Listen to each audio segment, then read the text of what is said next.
اور میں کہتا ہوں کتنا خوش نصیب ہے وہ لوگ جس کی صبح کا آغاز سجدوں سے ہوتا ہے، اور کتنے بد نصیب ہیں وہ لوگ کہ صبح چڑیاں بھی رب کی تسبیح بولیں، حشرات الارض بھی اس کی تقدیس کے ترانے پڑھیں، میں نے خمرے بلبل سب اس کی تقدیس کے گیت گائیں، اور حشرات الارض تک اس کی تقدیس کے ترانے پڑھیں، اور یہ اشرف المخلوقات ہونے کے باوصف نیند کے خراٹوں میں ہو، تو خوش نصیب وہ ہے کہ جس کو پنج گانا سجدوں کی توفیق نصیب ہوتی ہے۔ قیامت کے دن اللہ تعالیٰ جل شانہ اپنے حضور بندوں کو سجدہ ریز ہونے کا حکم دے گا۔ آج کوئی سجدہ کرتا ہے یا نہیں کرتا تو اس دن نہیں چاہے گا کہ میں سجدہ نہ کروں، اس دن تو وہ جھکنا چاہے گا، لیکن بے نمازی کی کمر اکڑ جائے گی، آرزو رکھنے کے باوجود وہ سجدہ ریز نہیں ہو سکے گا۔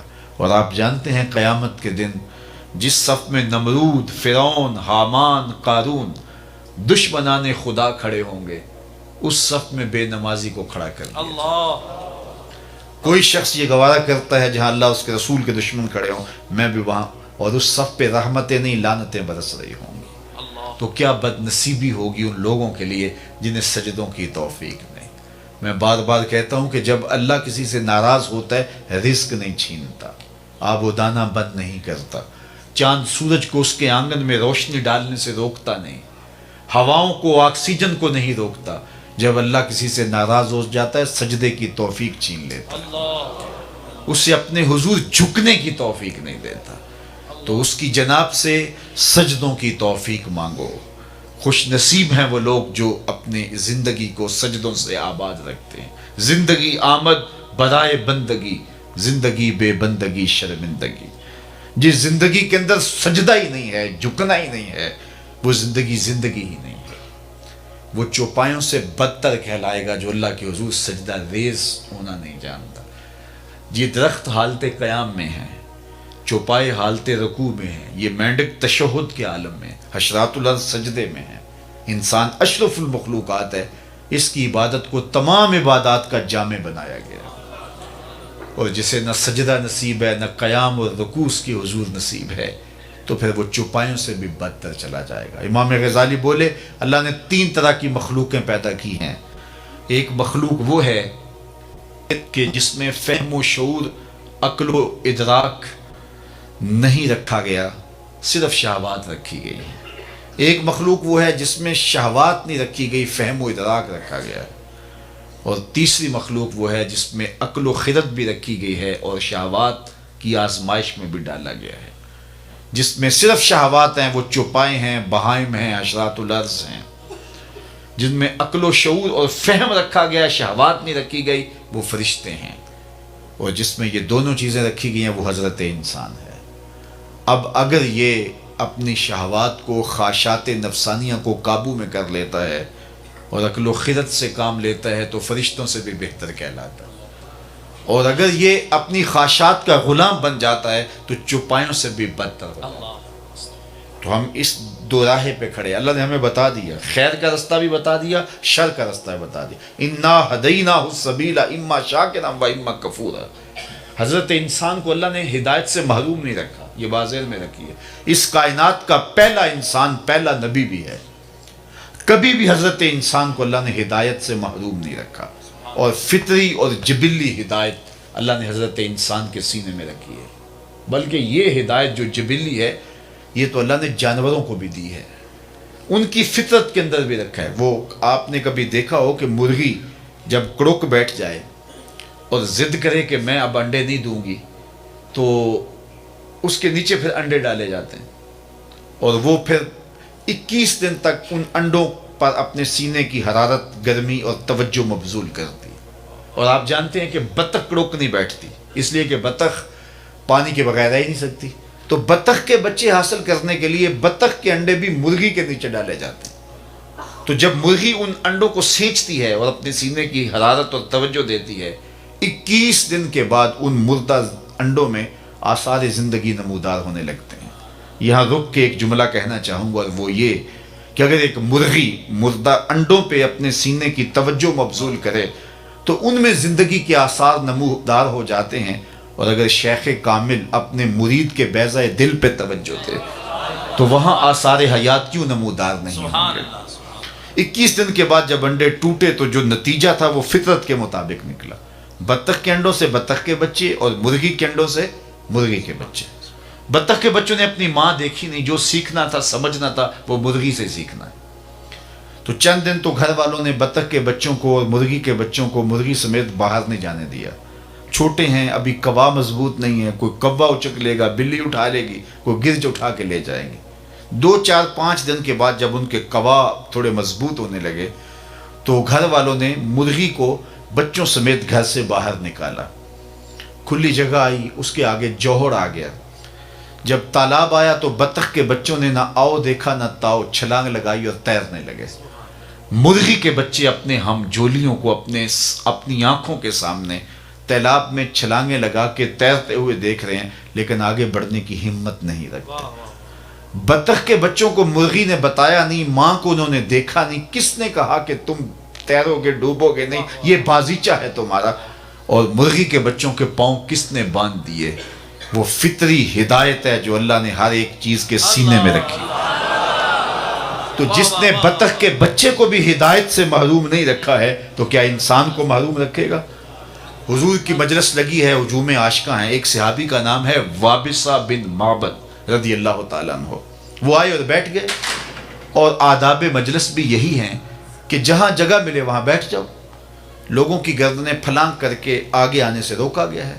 صدر مجلس کو اختیار ہے کسی حکمت کے تحت کسی کو آگے بلانا چاہے تو وہ ایک امر آخر ہے، اور جہاں حضور ہوں گے وہاں صدر مجلس کوئی اور تو نہیں ہو سکتا۔ اب آقا کریم بیٹھے تھے، وابصہ بن معبد آئے اور پیچھے بیٹھ گئے، تو میرے حضور نے کہا ادنو یا وابصہ، وابصہ دور بیٹھے ہو نیڑے آ جاؤ۔ وہ اٹھے تو قریب آ گئے۔ حضور نے پھر فرمایا وابصہ اور قریب آ جاؤ، حضرت وابصہ اور قریب آ گئے۔ تیسری مرتبہ پھر فرمایا وابصہ اور نیڑے آ جاؤ۔ حضرت وابصہ خود کہتے ہیں میں اپنے مقدر پہ قربان جاؤں، میں اتنا نیڑے ہوا، اتنا قریب ہوا کہ میرے گھٹنے حضور کے گھٹنوں سے چھونے لگے۔ جب اتنا قریب آ گیا نا تو حضور نے مجھے پوچھا وابصہ کوئی سوال پوچھنے آئے ہو؟ میں نے کہا جی حضور میں سوال پوچھنے آیا ہوں۔ کہا وابصہ جو پوچھنے آئے ہو پوچھو گے یا بتاؤں کیا پوچھنے آئے ہو؟ لوگ تو ترازو گاڑ کے بیٹھ گئے نا۔ میں تو کہا کرتا ہوں ڈٹھے ورق قرآن دے پھول سارے، تیری شان جیا نہیں کوئی ہور ڈٹھا، تیری شان دا کرے مقابلہ جیڑا انہوں عاشقاں اصلی چور ڈٹھا، کوئی نور آکھے کوئی بشر آکھے، پیندہ رات دنے ایہو شور ڈٹھا، اللہ والیاں گل مکا دیتی تساں ہور ڈٹھا اساں ہور ڈٹھا۔ تم نے حلیمہ کی بکریوں کے پیچھے پیچھے دیکھا ہے، سدرہ پر جبریل کے آگے آگے نہیں دیکھا۔ اللہ اکبر۔ تو کہا وابصہ جو سوال پوچھنے آئے ہو وہ تم پوچھو گے یا خود بتاؤں کیا پوچھنے آئے ہو؟ انہوں نے کہا حضور اگر آپ بتا دیں پھر تو حد ہو جائے۔ فرمایا تم خیر اور شر کے بارے پوچھنے آئے ہو، اچھائی کیا ہوتی ہے برائی کیا ہوتی ہے، یہ تم پوچھنے آئے ہو نا؟ عرض کی جی حضور یہی پوچھنے آیا ہوں۔ تو فضرب علی صدرہ فقال استفت من قلبک، حضور نے یہ 3 انگلیاں جوڑ کے حضرت وابصہ کے دل والی جگہ پہ یوں ماری اور فرمایا تیرے اندر مفتی بیٹھا ہے، اس سے ہی پوچھ لے، یہی بتا دے گا خیر کیا ہے شر کیا ہے، اچھائی کیا ہے برائی کیا ہے، یہ میرے اور آپ کے اندر رکھ دی گئی۔ ہمارا اگر غلطی کرنے لگے ضمیر گھنٹیاں بجاتا ہے تم غلط کر رہے ہو، کسی کی انچ دبانے لگے، کسی کا حق غصب کرنے لگے، کسی پہ ظلم کرنے لگے تو اندر سے گھنٹیاں بجتی ہیں تم غلط کر، یہ فطری ہدایت ہے۔ تو اللہ نے حضرت انسان کو ہدایت سے محروم نہیں رکھا ہے، اس کو فطری ہدایت سے نوازا ہے۔ اب یہ غلط راہوں کا مسافر ہو تو یہ جان بوجھ کے غلط راہوں کا مسافر بنتا ہے، تو یہ ہدایت فطریہ کے تحت اپنی زندگی کو خیر کی راہوں پہ ڈالے اور اچھائی کی راہوں پہ چلے، تو تاکہ زندگی کا حقیقی نور اور زندگی کا حقیقی جمال اسے نصیب ہو۔ تو زندگی بہت زیادہ ہم گزار چکے ہیں، بقیہ جو زندگی ہے اس کو اللہ اور اس کے رسول کے نام لگا کر کے اپنی آخرت کی بہتری کا ہمیں سوچنا چاہیے۔ آج موقع ہے کل نہیں ہوگا، وقت پر کافی ہے ایک قطرہ بھی آب خوش ہنگام کا، جل گیا جب کھیت برسا می تو پھر کس کام کا۔ کل کا پچھتاوا سوائے حسرت بڑھانے کے اور کچھ نہیں ہوگا، اور آج کا پچھتاوا کل کی بہتری کی ضمانت ہو سکتا ہے۔ وہ ایک فقیر تھا، بازار میں کھڑا رو رہا تھا، تو کسی نے گزرتے ہوئے روک کے کہا بابا کیا مسئلہ ہے، کسی نے مارا ہے، تنگ کیا ہے، کیوں رو رہے ہو؟ اس نے کہا کوئی ایسا ماجرا نہیں ہوا، بس لوگوں کے رویے نے رلا دیا۔ کیا مطلب؟ کہا بس گزر رہا تھا، ان کو دنیا میں کھوئے ہوئے دیکھا، میرے دل میں خیال آیا کہ ان بندوں کی رب سے صلح ہی نہ کروا دوں۔ تو کہا پھر کیا ہوا؟ کہا پھر میں نے اس سے بات کی، آواز آئی لے آ میری چوکھٹ پہ، ایک آنسو سے سارے گناہ مٹا دوں گا۔ میں بڑا خوش ہوا، کام بن گیا۔ خوشی خوشی آ کے ان کو بتایا، یہ الٹا میرا مذاق اڑانے لگے۔ جا کے کام کر بابا، تجھے کیا پتا، بچے، کاروبار، زندگی، ہر وقت تم اسی بات میں لگے، جاؤ کام کرو۔ کہا وہ تو مان گیا تھا، یہی نہیں مانے، اور مجھے ان کے رویے پہ رونا آ رہا ہے، ان کی قسمت پہ رونا آ رہا ہے۔ اللہ اکبر۔ اگلے دن وہ شخص دوبارہ گزرا نہ، تو قبرستان کے کنارے سے گزرا تو بابا قبرستان میں کھڑا رو رہا تھا۔ وہ پھر رک گیا۔ کہا بابا کبھی بازاروں میں روتا ہے، کبھی قبرستانوں میں روتا ہے، آج کیا ہوا؟ کہا میری کہانی کل والی ہے۔ کہا کیا مطلب؟ کہا کل ان سے مایوس ہو گیا تھا تو آج ادھر آ گیا، میرا خیال ہی ہوا ان قبرستان والوں کی رب کی صلح کروا دوں۔ اس نے بڑی دلچسپی سے کہا پھر آج کیا بنا؟ کہا آج یہ مان گیا، وہ نہیں مانتا، کل وہ مانتا تھا، وہ نہیں مانے، آج یہ مانتے ہیں، وہ نہیں مانتا۔ تو آج ہم مان لیں تو وہ تو آمادہ ہے ماننے پہ، وہ تو ایک آنسو سے سارے دفتر بدیوں کے دھو ڈالے، وہ تو مائل بکرم ہے، کوئی سائل تو بن کے آئے، کوئی جھولی تو پھیلا کے آئے۔ التائب من الذنب کمن لا ذنب لہ، گناہ سے توبہ کرنے والا ایسا ہے جس طرح اس کے دامن پہ گناہ کا ایک دھبا بھی نہ ہو۔ اللہ مٹا دیتا ہے اور اس کو ایسے کر دیتا ہے جیسے ابھی ماں کے پیٹ سے جنم لیا ہو۔ لیکن یہ امید کہ ابھی بوڑھا ہونا ہے، ابھی زندگی پڑی ہوئی ہے، کتنے لوگوں کے جنازے اٹھ گئے یہ سوچتے ہوئے کہ اپنے بڑھاپے میں پہنچنا ہے۔ امام غزالی فرماتے ہیں نظر دوڑا کے دیکھو، تمہیں بوڑھے کم ملیں گے، جوان زیادہ ملیں گے۔ کہا اس کا مطلب یہ ہے بڑھاپے تک سارے نہیں پہنچتے، زیادہ جوانی میں چلے جاتے ہیں۔ پھر فرمایا مزید نظر دوڑا کے دیکھ لو، معاشرے میں تمہیں بچے زیادہ ملیں گے، جوان کم ملیں گے۔ اس کا مطلب یہ ہوا کہ جوانی تک بھی سارے نہیں پہنچتے۔ تو اس لیے قبل اس سے کہ وہ وقت آئے کوئی حجت باقی نہ رہے، یہ مختصر زندگی اللہ اور اس کے رسول کے نام پہ لگا دینی چاہیے۔ حضور کی محبت کا تقاضا بھی یہی ہے کہ ان کی تعلیمات کو اختیار کر لیا جائے۔ میرے حضور نے فرمایا کن فی الدنیا کا انا کا غریب او کا عابر سبیل، دنیا میں اس طرح رہو جس طرح کوئی اجنبی رہتا ہے یا سڑک عبور کرنے والا۔ جب سڑک عبور کرتے ہیں تو آپ دائیں بائیں سے دیکھ کے گزر جاتے ہیں، بس زندگی گزار جاؤ۔ حقیقی منزل ہماری آخرت ہے، اور جس نے آخرت کو بھلا دی، آخرت سے غافل ہو گیا، اس نے اپنا سخت نقصان کیا۔ قیامت کے دن میں نے تو یہ بھی پڑھا ہے کہ نیکوکار بھی پچھتائیں گے۔ بدکاروں کا پچھتانا تو سمجھ میں آتا ہے، نیکوکار کیوں پچھتائیں گے؟ جب اپنے اچھے اعمال کی جزا دیکھیں گے تو پچھتائیں گے، ہائے جو چند لمحے ضائع کیے وہ بھی کیوں ضائع کر دیے۔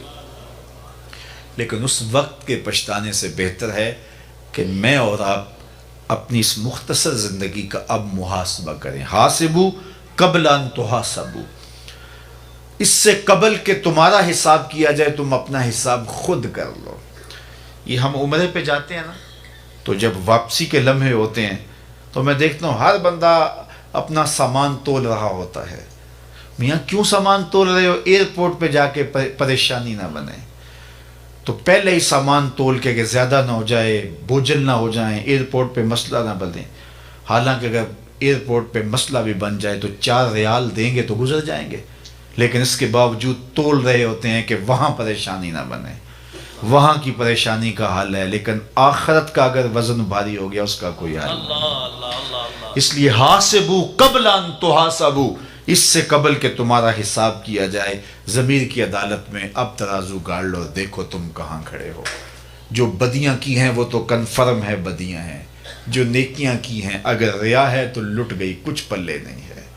اگر غرور تکبر آ گیا، عجب آ گیا، پھر بھی سب کچھ ضائع ہو گیا۔ کتنی نیکیاں ہیں اور کتنی برائیاں ہیں، اور ہم ایک احکم الحاکمین کے حضور حاضر ہونے والے ہیں۔ تو اس مختصر زندگی کو اللہ اور اس کے رسول کے نام پہ لگا کر کے اللہ کے لیے زندگی گزارو۔ یہ زندگی بھی اچھی، وہ زندگی بھی اچھی، لیکن میرے حضور نے فرمایا کہ قرب قیامت کے فتنوں کا جب ذکر کیا تو مجھے اس بات کا ڈر نہیں کہ تم شرک میں مبتلا ہو جاؤ گے، مجھے اس بات کا ڈر ہے کہ تم دنیا دار بن جاؤ گے۔ آج ہم مادیت زدہ ہو گئے ہیں، سویر سے لے کر شام تک ہماری دوڑ ہی مادی ہے۔ آنکھ بھر جاتی، پیٹ بھر جاتا ہے، آنکھ نہیں بھرتی۔ شیخ سعدی فرماتے ہیں کہ آنکھ کو یا تو پھر صبر اور قناعت بھرتا ہے یا پھر قبر کی مٹی بھرے گی۔ اور رومی بولے کوزائے چشم حریصاں پر نشد، تا صدف کانے نشد پر در نشد۔ حریص کی آنکھ کا پیالہ نہیں بھرتا۔ بندے کو پوچھے، وہ کہتا ہے بس جی جو ہے وہ یہ اسی لیے کر رہا ہوں، پیٹ کے لیے لگا ہوا ہوں۔ پیٹ تو 2 روٹیاں صبح مانگتا ہے، 2 دوپہر کو، 2 شام کو۔ پیٹ کا اتنا لمبا چوڑا کوئی مطالبہ نہیں ہے۔ ہمارے پاس تو اتنی دولتیں ہیں کہ ماضی میں لوگوں کے پاس اتنی دولتیں ہوتی نہیں، نہ اتنی سہولتیں بادشاہوں کے پاس تھی جو آج عام لوگوں کے پاس میسر ہیں۔ مجھے اچھی طرح یاد ہے، آج سے 35 سال پہلے لوگوں کے پاس 1 یا 2 جوڑے ہوا کرتے تھے، اور شادی پہ لوگ کسی دوست سے کوئی جوتا مانگ کر کے لے کے جایا کرتے تھے۔ لیکن اس کے باوجود جب کسی سے پوچھتے تھے سناؤ کیا حال ہے، تو وہ لمبا ہاتھ کر کے کہتا تھا اللہ کا شکر ہے، تو اس کے لہجے سے شکر ٹپکتا تھا۔ اور آج کسی خوشحال سے بھی پوچھ لیں کہ جس کے اتنے لباس ہیں کہ بدلنے کی باری نہیں آتی، موسم گزر جاتا ہے، اور اسے پتہ نہیں کہ اس کے پاس دولت کتنی ہے، تو اسے پوچھا جائے کیا حال ہے، تو وہ کہتا ہے ٹھیک ہے، گزر اوقات ہو ہی رہی ہے۔ ناشکری پھیل گئی۔ اللہ اکبر۔ تو میں ایک دن گزر رہا تھا راستے سے، تو بچے غباروں سے کھیل رہے تھے، تو غبارہ پھوڑتے نا جب، تو پھر وہ کہہ کے لگاتے، ہنستے، تو میں رک گیا اور مجھے اپنے بچپن کی کہانیاں یاد آنے لگی، لوٹ گیا نا اپنے بچپن کی طرح۔ وہ کیا کسی نے